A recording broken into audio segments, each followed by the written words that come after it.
Guerra contra Israel. Saludos, mis amados hermanos. Este tema es importante porque vamos a ver si ha existido un enfrentamiento entre Alá y Jehová. Vamos a ver porque esto se llama Alá contra Jehová. ¿Se han enfrentado Alá y Jehová? ¿Ha existido verdaderamente ese enfrentamiento? ¿Quién ha ganado? ¿Quién es el Dios de Abraham, el Dios de Isaac, el Dios de Jacob? ¿Quién es el Dios de los árabes, de los musulmanes? ¿Quién es el Dios de los cristianos? Vamos a tratar de resumirlo en breve momento, amados hermanos. Miren, lo primero que tenemos que ver es quién es Dios.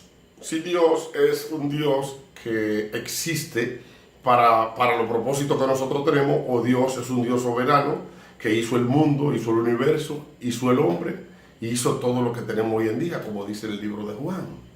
Entonces, en función de eso que nosotros tenemos que catalogar a Dios para llegar a la conclusión de algunos análisis que hacen algunos teólogos y escatólogos. A veces, y tenemos que preguntarnos eso, si el Dios de los judíos es el mismo Dios de los árabes, si Jehová es el mismo Alá, o si se han enfrentado, o qué es lo que sucede. Tenemos que contextualizar a Dios. Tenemos que ver, o sea, Dios es Dios. Dios es Dios. Donde quiera que usted vaya, Dios va a ser Dios. Lo que pasa es que nosotros tenemos que saber, tenemos que entender cuál es el propósito de Dios. Con qué propósito Dios hizo el mundo, no el mundo hizo a Dios. Entonces, en función de eso es que tenemos que saber. Miren, se supone que Dios es el mismo en Arabia Saudita, en Israel, en Jerusalén, en Nueva York, en Oriente, en Occidente, en China, en Japón. Dios es el mismo. Y Dios es el Dios de bueno y malo, dice la Biblia, de todo el mundo. Ahora lo que falta saber es si el Dios que tú quieres tener es el Dios que existe. En función de eso que tenemos que entender que, por ejemplo, el Dios de los impíos es un Dios de manipulación. Los impíos le piden a Dios para conseguir muchísimas cosas cuando salen de su casa. Los atracadores, muchos atracadores, se persignan antes de salir a atracar. Muchos de las personas que participan en guerra, de lo que van a bombardear, se persignan y otros claman a Dios. Y ese es el Dios que tiene cada cultura. El Dios que yo quiero tener, el Dios que me ayude, no el Dios que yo le obedezco, no el Dios que yo llevo sus mandamientos, no el Dios a quien yo me le humillo. Entonces tenemos que contextualizar a Dios para ver cuál es el Dios que yo tengo. Si el Dios que yo le echo mano cada vez que tengo un problema o el Dios al cual yo le sirvo. Y entonces ahí es que tenemos el problema.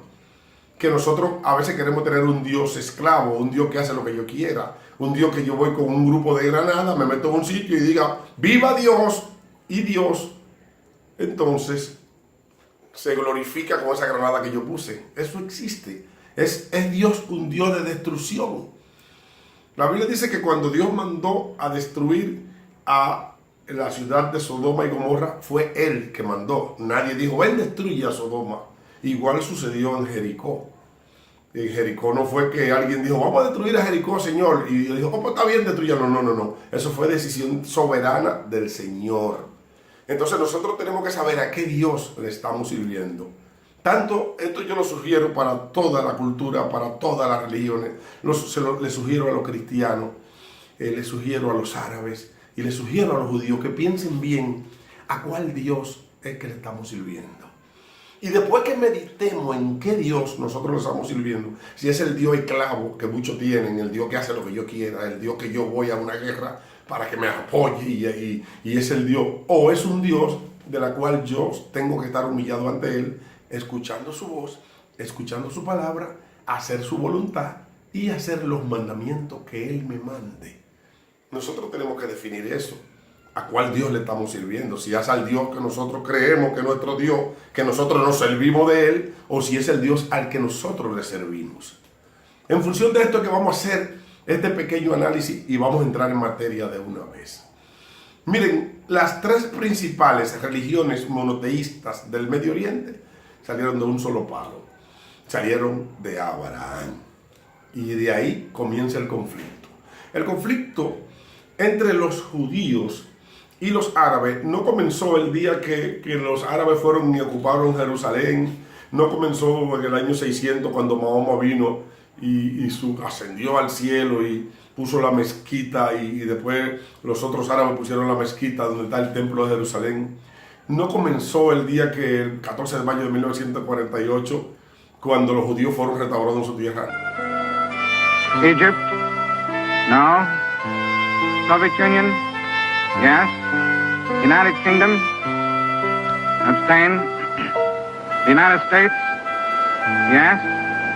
Resolution of the Dutch Committee for Palestine was adopted by 33 votes, 13 against, 10 abstained.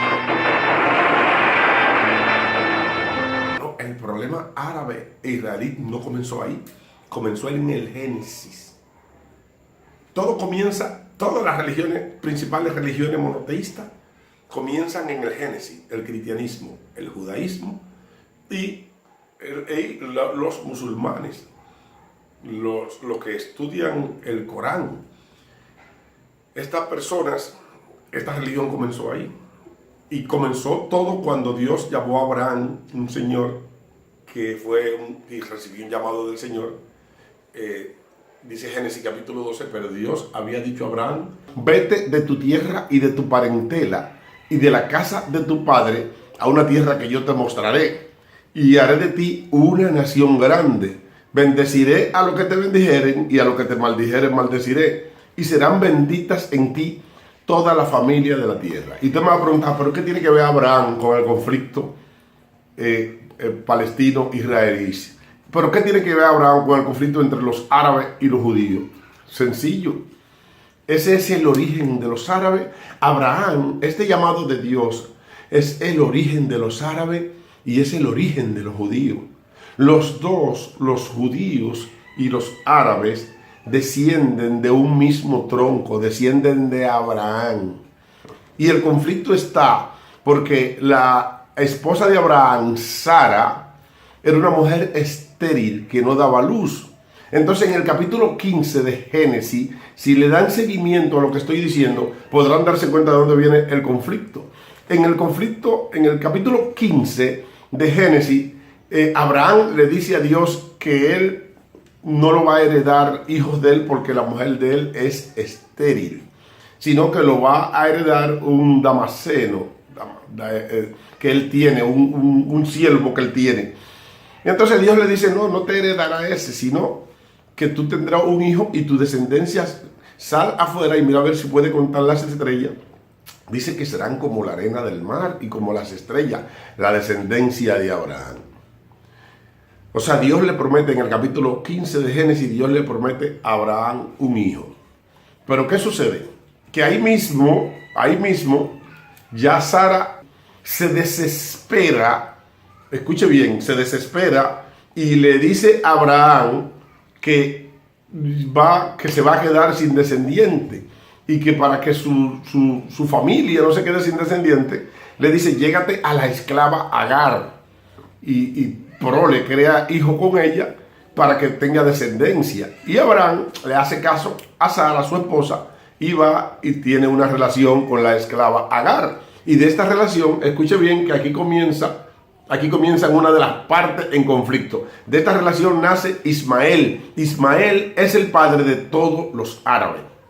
Hasta aquí estamos bien, con el único problema de que el hijo que Dios le prometió a Abraham no fue Ismael, sino que le prometió un hijo de su propia esposa.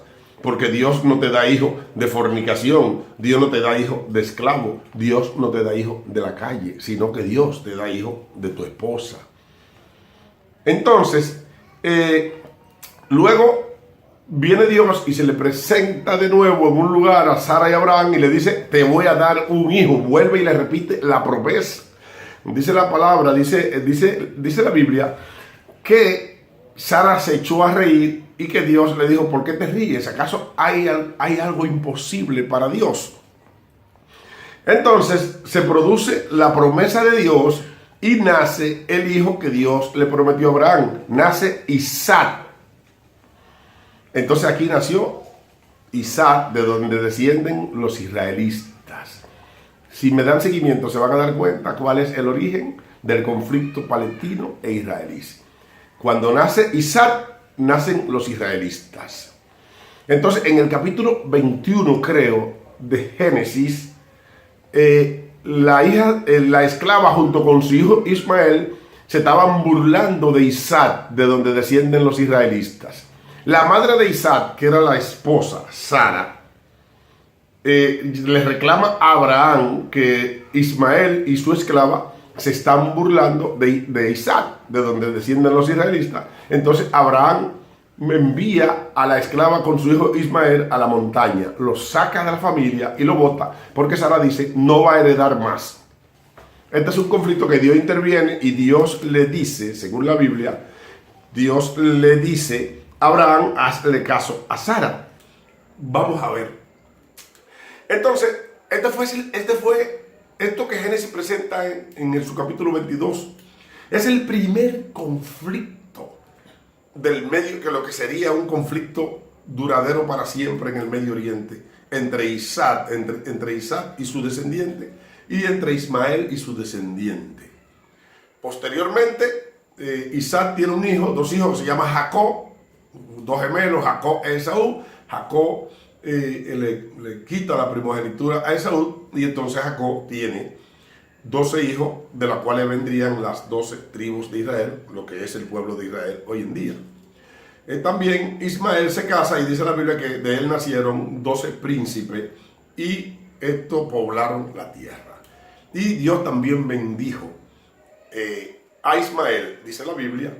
Y entonces aquí tenemos esta confrontación, porque los judíos dicen que según los textos sagrados, hay una promesa para el pueblo de Israel, de que en el pueblo serán benditas toda la familia de la tierra.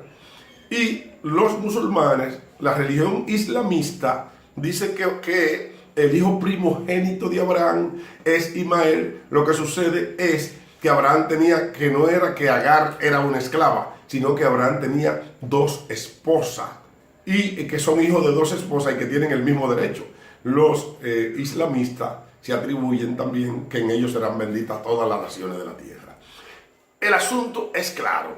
Dios, hay una nación que la pone como su nación. Los islamistas dicen que son ellos. Los judíos dicen que son ellos. El análisis de hoy, y por lo que esto se llama Alá contra Jehová, es que vamos a ver lo que nos dice la Biblia y lo que nos dicen los hechos históricos de quién es el verdadero pueblo de Dios. Los árabes y los musulmanes con su religión islámica, o los judíos con su religión judaica. Y recordemos que de los judíos nace el Salvador del mundo, porque aquí tenemos el problema fundamental, y es que hace 2000 años y piquito, 2018 años, 2000 no sé cuánto, pero 2018 es lo que se cree, que vino al mundo a morir alguien que murió por toda la humanidad, porque recordemos que en la antigüedad la persona tenían que sacrificar, la Biblia dice que la paga del pecado es muerte, y había que matar una oveja para pagar los pecados, hasta que vino un solo y se sacrificó por toda la humanidad, y a través de ese solo, entonces todos hemos sido salvos. 620 años después que el Señor Jesús, de acuerdo a la óptica de nosotros los cristianos, murió por toda la humanidad, donde el cual todo el mundo podía ser salvo a través de nuestro Señor Jesucristo.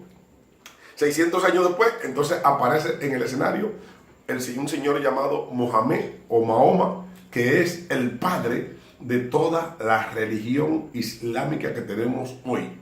Aquí tenemos que decir que el libro, la Biblia, es confrontado con el Corán, pero que tenemos que decir que la Biblia existió 2000 años prácticamente. La Biblia se le entregó a Moisés por primera vez en el monte de Sinaí, y la Biblia existió 2000 años antes de Cristo, y el pueblo hebreo se estaban cumpliendo profecías tras profecías, y todos tenemos a todos esos profetas judíos que profetizaron lo que sucedería en los potreros de los tiempos. Tenemos también profetas que vivieron en el cautiverio de los judíos en Babilonia.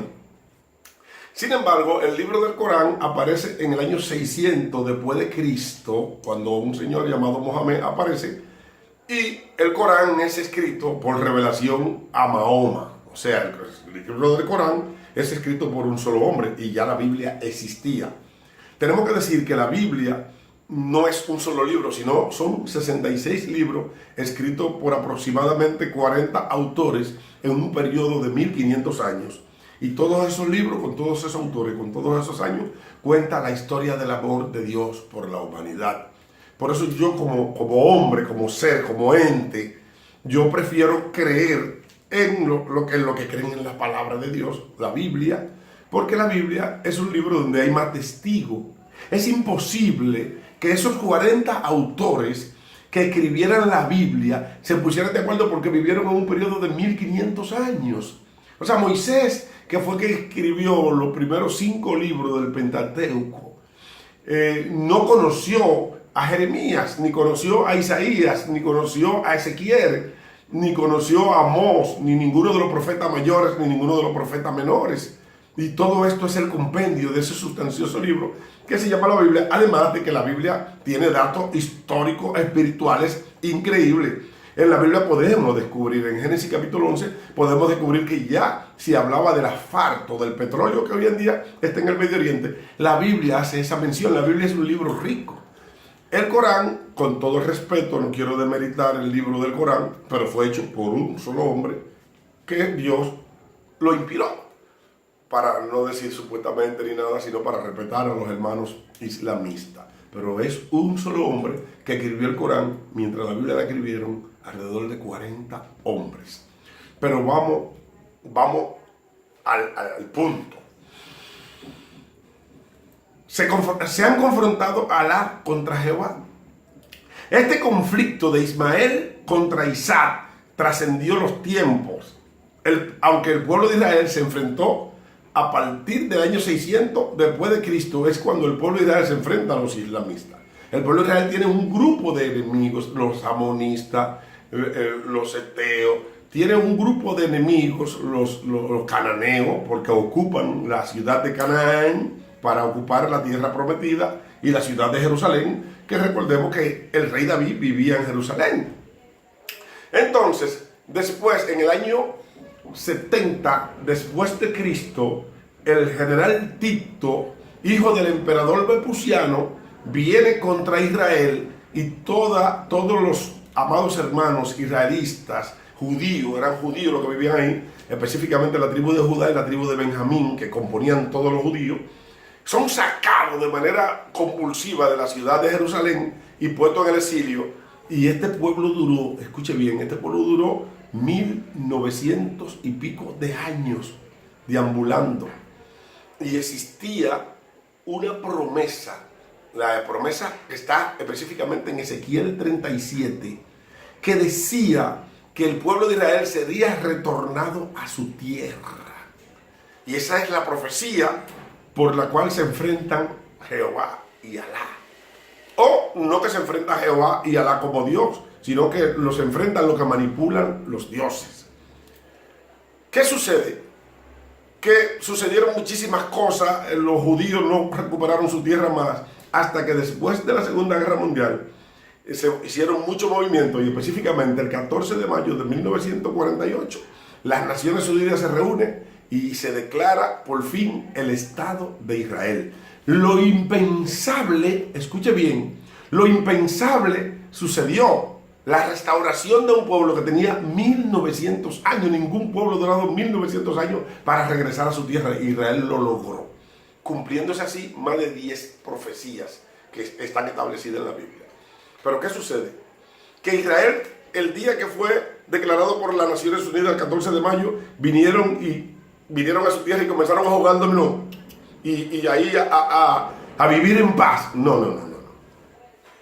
El 15 de mayo de 1948, o sea, un día después de haber tomado posición el pueblo de Israel y haber asumido el mandato de la ONU de que sean retornados a su tierra, el 15 de mayo 5 naciones árabes, 5 hijos de Alá, arremetieron contra el pueblo de Israel. Y aquí es donde yo digo que se enfrentan Alá y Jehová.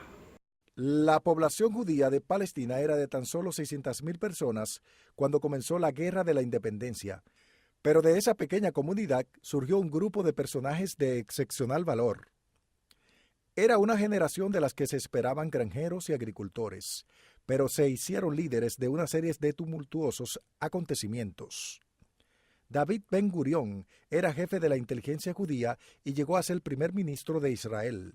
Su colega Isaac Rabin también era israelí. Yigal Yadin fue un admirable estratega que se convirtió en jefe de Estado Mayor y más tarde en un famoso arqueólogo. Moshe Dayan también dejó huellas en la Guerra de la Independencia israelí, fue soldado y hombre de Estado. Menachem Begin fue el cabecilla de Irgun empeñado en la causa de la soberanía judía de todo el territorio, no de la participación. Los judíos de Israel estaban reunidos en una serie de agrupaciones y ejército o agrupaciones militares. Todos ellos habían sido clandestinos durante el mandato británico, entrenados a escondida de la policía inglesa. La Haganá era el más fuerte de los ejércitos anteriores al Estado. Dependía del jefe de la agencia judía, David Ben Gurión. Cuando comenzó la guerra, la Haganá contaba con 32,000 soldados registrados y 13,000 armas, en su mayoría fusiles. La Haganá tenía munición para 3 días escasos de lucha. El Palmac era una comunidad comando élite que reclutaba a sus miembros en las cooperativas agrícolas. También era parte de la Haganá, pero tenía un mando semi-independiente. En víspera de la guerra, el Palmac tenía 3,000 combatientes en sus filas. El Excel e Irgun era una fuerza de extrema derecha implicada en acciones terroristas contra británicos y árabes. Contaba con unos 2,000 hombres. El 14 de mayo de 1948, Israel se convirtió en Estado. Ahora había una soberanía judía por parte de Israel. Después de 2,000 años de diáspora, la felicidad recorría las calles de Tel Aviv y Jerusalén. La alegría del presente ocultaba los peligros del futuro. El 15 de mayo, aviones egipcios atacaban Tel Aviv. Los daños ocasionados el primer día de guerra total fueron considerables. Un Spitfire fue derribado. Los árabes habían demostrado que sus casas podían llegar a los centros de población judíos. Los árabes amenazaban a Israel por todos los frentes. Al sur, el ejército egipcio preparaba un ataque a gran escala sobre Tel Aviv y Jerusalén. En el centro, la región árabe jordana ya estaba en Jerusalén y reforzaba sus tropas. El ejército iraquí se unió a la contienda. Al norte, los ejércitos sirios y libanés se preparaban para la invasión. El 15 de mayo, los sirios se preparaban para el ataque en el extremo meridional del mar de Galilea. Avanzaron durante la noche. 2 asentamientos judíos más cercanos habían sido evacuados. En Sema, 42 judíos defendían la antigua fortaleza británica. Lucharon durante 2 días hasta que murieron. En Tel Aviv, David Ben Gurión ordenó a Moshe Dayan dirigirse al norte con estas palabras: «Protege los asentamientos del Valle del Jordán». Dayan reunió las fuerzas para la defensa, pero estaban desesperanzadamente escasos de armas y municiones. A las 4:30 de la madrugada, el 20 de mayo, el ejército sirio atacó Ganya con tanques y lanzallamas. Comenzó una sangrienta batalla.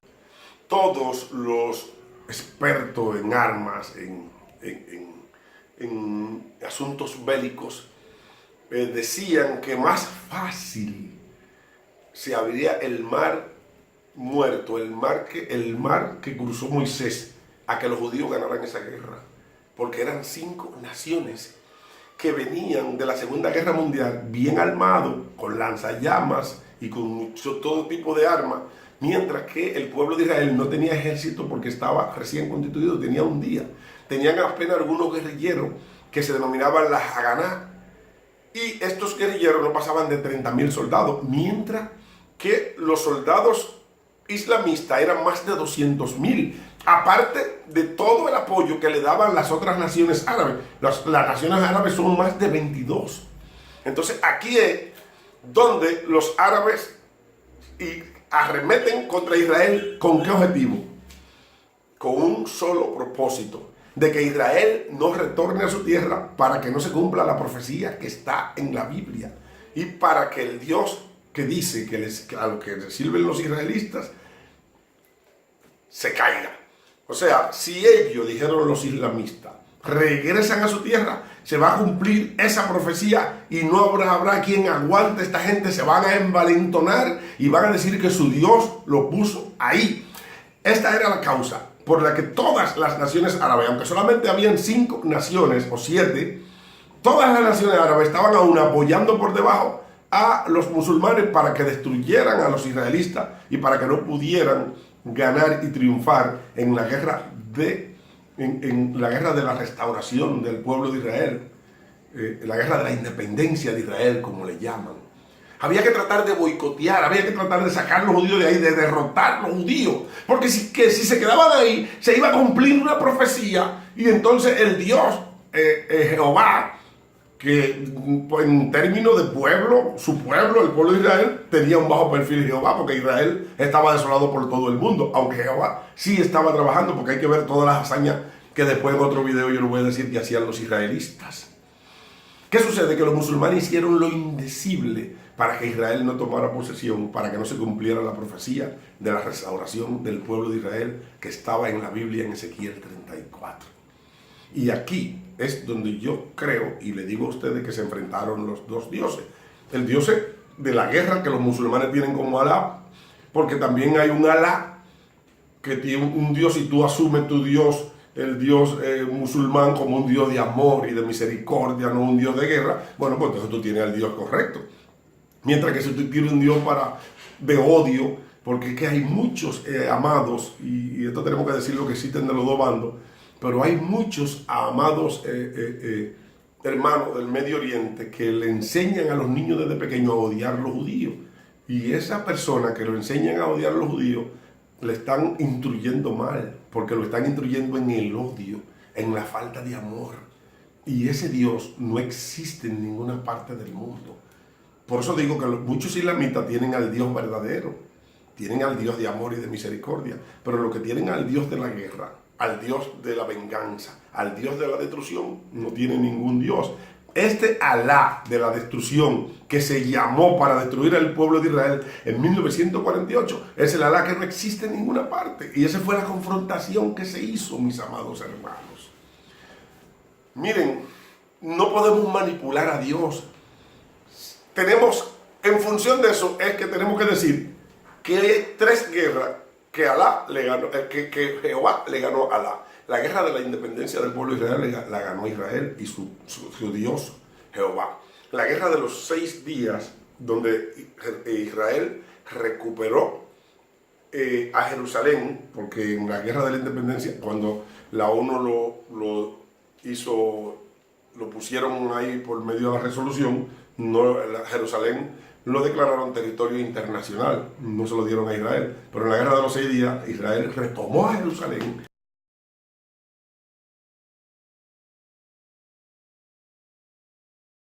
En 1967, Siria inició un proceso que despertó fuertes tensiones en Oriente Medio y unió a todos los países árabes contra su odiado vecino Israel.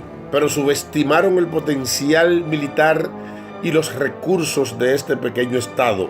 Tras 6 días de lucha encarnizada, Israel destruyó los ejércitos de los 3 países árabes, demostrando que era una fuerza a considerar. Para que usted vea lo grande que es. Y la guerra del Yom Kippur, que fue los árabes contra los judíos, también la perdió. O sea, aquí, si confrontamos los dos dioses, Alá y a Jehová, entonces ganó Jehová. Pero, vuelvo y digo, esos son los que tienen los dioses de la guerra, los que asumen al Dios de misericordia, al Dios de amor, al Dios que tenemos que obedecerle. No lo confronta con nadie, sino que le pide dirección, direccióname. ¿Tú crees que esa gente puede estar ahí? Porque es que no es verdad que el que tú odias tiene que ser necesariamente malo. Tú tienes que consultar a Dios y preguntarle, ¿tengo que odiar al hermano? En algún libro santo dice que tenemos que odiar a los hermanos. Esa guerra que hay en el Medio Oriente es una guerra de odio, no santa. Es una guerra donde mucha gente han agarrado un Dios de odio. Cuando un hombre va y se pega fuego y se quema junto con una granada, invocando el nombre de Dios, del Dios que ellos tienen, ese no es el Dios que está en el cielo. Ese es un Dios que se inventaron ellos de manipulación, que ellos lo manipulan para hacer lo que ellos quieren, y ese Dios lo lleva a la destrucción. El único que vino a matar y a destruir y acabar con todo fue Satanás. Probablemente ese es el Dios que se está usando cuando se va a la guerra. Dios específicamente mandaba al pueblo de Israel a la guerra. Él, vayan contra fulano. El pueblo de Israel no podía ir a guerra sin ser mandado por Dios, porque Dios no se deja manipular. Está también el Dios de nosotros, Jesucristo, el Dios de amor y de misericordia, que vino y murió por todos nosotros, amados hermanos. Entonces tenemos que ver si de verdad el Dios de Israel, el Dios de Abraham, el Dios de Isaac y el Dios de Jacob ha respaldado a Israel. Vamos a ver cuántas cosas han hecho los israelitas. Le vamos a presentar cuántas cosas han hecho los israelitas para ver si el pueblo de Israel ha sido verdaderamente respaldado por Dios. Porque si el pueblo de Israel, escuche bien a usted, islamista o de cualquier otra nación que usted sea, si el pueblo de Israel ha respaldado a Israel, entonces los que pelean contra Israel están peleando contra Dios. Vuelvo y digo yo, ¿no? Si Dios ha respaldado a Israel en la restauración, en volver a su tierra después de 1900 años, si todo lo que los judíos han hecho, todos los descubrimientos medicinales, que son la mayoría, que lo puedo traer aquí un prontuario de cosas que han hecho. Si Dios ha respaldado al pueblo de Israel, usted, amado árabe, amado chino, amado de cualquier nacionalidad, póngase a pensar, ¿ha respaldado Dios al pueblo de Israel? ¿Lo restauró Dios ahí? ¿Ha respaldado al pueblo judío? ¿Los judíos son grandes? ¿Han aparecido otros judíos como era José? Tenemos a Harry Page, que es el dueño de Google, por ejemplo, el dueño de YouTube, que es judío. Y tenemos muchísimos judíos. Tenemos a Albert Einstein. ¿Ha bendecido Dios a los judíos? Hay un prontuario hay 700,000 cosas que los judíos han hecho. Y no he visto forma de cómo destruir este pueblo. Cuidado, que esto de bendeciré a los que te bendijeren y maldeciré a los que te maldijeren, pudiera estarle cayendo a los que arremeten contra los judíos. Escuche bien, esto de bendeciré a los que te bendijeren y maldeciré a los que te maldijeren, pudiera estarle cayendo a los que arremeten contra los judíos. Las 3 guerras entre los judíos y los árabes la han ganado los judíos, lo que significa que el Dios de los judíos lo ha respaldado a ellos. Esa guerra la ha ganado Jehová de los ejércitos. Ahora no me crea a mí, solamente póngase a estudiar todo esto que yo estoy diciendo y saque usted sus propias conclusiones. Bendiciones.